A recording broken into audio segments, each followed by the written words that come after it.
Running's really bad for your knees. It's going to knacker them out. All of that mileage, that pounding of the joint, inevitably you're going to need a knee replacement. Have you heard that before? I know I certainly have. I hear it every single week in my physio clinic. Now, what we're going to do today is discuss whether it's actually true and what the evidence tells us about the effect of running on long-term knee health. And we're getting straight into it. Now, there's quite negative perception of running on knee joint health. Comes from the narrative that osteoarthritis, which is articular change to the cartilage within the knee, is because of wear and tear. And this theory basically assumes that the more you use your knee joint, the more you're going to wear it out. So it kind of does make sense that if you're going to run on your knee and you're going to use it more and do things that require more load, the health of your knee is going to get worse. But actually, over the years, we've developed a more in-depth and more accurate understanding of why we actually get osteoarthritis. And the mentality has changed quite significantly away from this very biomechanical view that osteoarthritis is a wear and tear condition. Now, osteoarthritis is associated with aging, so there probably is a wear component to the condition, but we now think it is more multifactorial and it's a more multi-system pathology, and there's lots of different factors that can make it better and lots of different factors that could make it worse. For example, we know that women get osteoarthritis more commonly than men. Why is this? We think there could be a menopause related link, so a hormonal link to cartilage health. We also know that people who are overweight are more likely to get osteoarthritis than people who are not. And there are two reasons for this. There is the biomechanical factor of there being more weight going through the joint. But secondly, and we think now more importantly, one of the ways that your body metabolizes fat increases inflammation within your system. So if you are overweight, you have more systemic inflammation moving around your system, and that is not good news for cartilage health. We also think there is probably a genetic link. So if you have had parents who need early joint replacements, then that is likely to predispose you to earlier onset of osteoarthritis. We also know that there are nutritional links to osteoarthritis. So people who tend to adopt a more Mediterranean diet are less likely to get osteoarthritis. And we know that things like high alcohol consumption, smoking, increased stress levels and poor sleep hygiene, all of these factors are associated with higher levels of inflammation. And we think it's this inflammation that causes change to the cartilage. And why is this inflammation important? Well, our body is consistently, every single day, undergoing this process of breaking down, which is good and normal, and repairing. And all of the time, this relationship is equal. We don't have any problems. Problems start to arise when this breakdown occurs and there's things going on in the body that cause this disequilibrium with the repair. So if your body is breaking down quicker than it's able to repair because of these factors that cause inflammation, then that is the stage at which you could start to develop osteoarthritic type symptoms. It may seem that I've gone off at a tangent, but it's vital to have this level of understanding when it comes to osteoarthritis and the fact that it is a multi-system problem when it comes to debunking the myth that running is bad for your knees. Because actually, when we think about running, it negates a lot of the negative effects associated with osteoarthritis.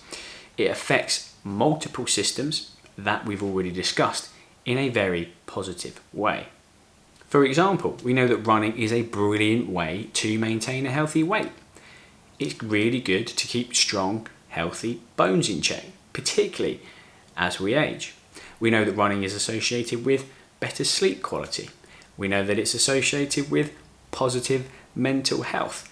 It can be really helpful to go for a run if you're feeling a bit fed up or a bit low. So there's lots of different things that it can affect.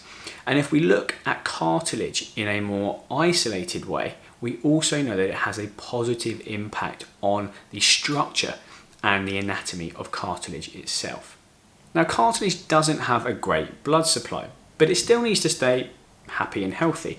And one of the main ways that it does this is with load and compression.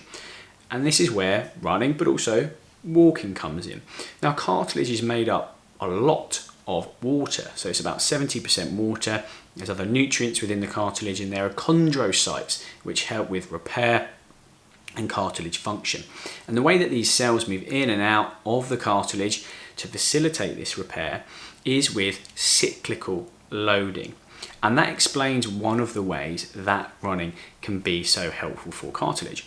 Now, there have been a number of studies that have specifically looked into running and cartilage health, and we're going to take a look at some of those right now. This 2008 study compared long distance runners to controls of a similar age, mean age being 58 years old. And what they did was they took regular x-rays of these individuals' knees from the years of 1984 to 2002. And the hypothesis for the study was that the long distance runners would end up with more osteoarthritis than the controls. The conclusion was that the long distance runners did not end up with more osteoarthritis in their knees than the control group. And in actual fact, there were suggestions made that they may actually have less osteoarthritis, although the findings were not statistically significant. This 2017 systematic review included 17 studies and looked at over 125,000 individuals. And they looked at the differences in hip and knee osteoarthritis prevalence in recreational runners compared to sedentary individuals. And they found that the recreational running group had an incidence of 3.5% versus a 10.7% incidence in sedentary individuals. This very recent 2023 systematic review had a look into whether running volume per week increased your risk of getting knee osteoarthritis. So they compared a group of people that were running between 8 and 32 kilometers per week, a group that were running 32 to 48 kilometers per week, and the last group was running more than 40k per week.